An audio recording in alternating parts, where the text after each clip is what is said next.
Does Ganpati have a dark aspect as well? There are aspects of Aghora Ganpati, but worship is very less in India. Why is it less?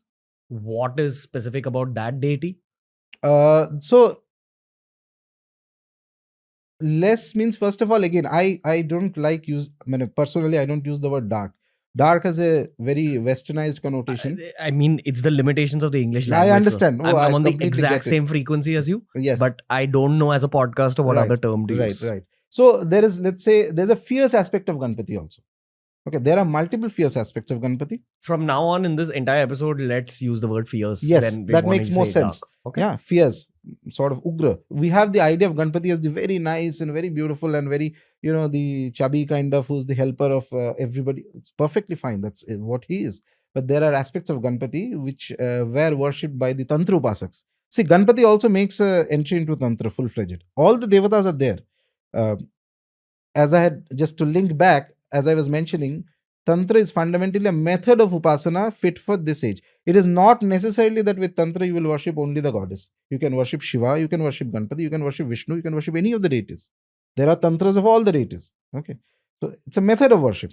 So Ganpati has certain fierce aspects also. Aghora Ganpati worship simply cannot be done at home. It is not fit to be done by a householder. It has to be a sannyasi kind of somebody who has left society. And it requires use of, as is there in the higher tantric acharas, which I did not complete the thought there. So after Dakshinachara, then there is the Vamachara. Vamachara is where all the controversy comes in. So Aghora Ganpati Upasana requires Vamachara. Same as another form is Uchishta Ganapati, which requires, there are more technicalities involved in the Upasana of Uchishta Ganapati. Then there is one form known as Hiramba Ganapati, who rides a lion, who is extremely potent for removing any sort of what is popularly known as black magic or abhichara kriya. Anybody does or anything, Hiramba Ganapati is to be invoked and worshipped, and he will negate all that. You said that you shouldn't perform Aghora Ganpati rituals at home. Yeah. What if you do? So it's just like asking that, can I? So we know Ma Kali is one of the popular devatas in Hinduism. Ma Kali has many forms, by the way. Okay, people have this very idea that she's only one. No. So there are Smashan Kali and there is the Bhadra Kali. And there are certain forms of Kali who are perfectly okay to worship at home. But there is the cremation ground worship of Kali, Smashan Kali, Kali who sits in the cremation ground. If you were to worship him at your home, she's going to, her. If you were to worship her at your home, same way if you were to worship Aghora Ganapati in your home, they are going to bring their energy into your home. Are you ready to take that? That's the question. What will that energy do? Cremation ground. Rest, you understand what is going to happen. Full tandav will happen in your environment. Is it like you're opening a portal inside your own house?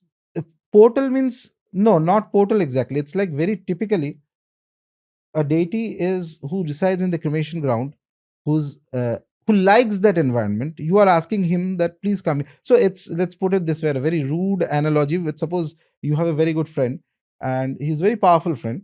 Okay, very powerful means he has capabilities and things like that. But he's the kinds who likes things a little rough, who's sort of how would I put it? I mean, it's not the right analogy. It's not coming to my head, but sort of like he who likes fighting and who's kind of that kind of friend, but he's a very good friend. Okay? And you are inviting him, you please come and stay in my house. So he comes and stays in your house. So there is going to be some conflict with the other family members. Something he may do that others won't like, or things like that, because that's his nature. Or even better analogy, suppose you invite a tiger into your home. Okay, tomorrow the tiger bites somebody, not even bites. Somebody is coming and petting the tiger and just one small scratch and half the arm goes, etc. It's not the tiger's fault. It's his being natural.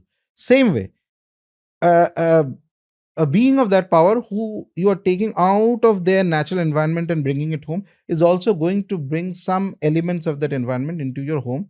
Question is, can you handle it? That's all.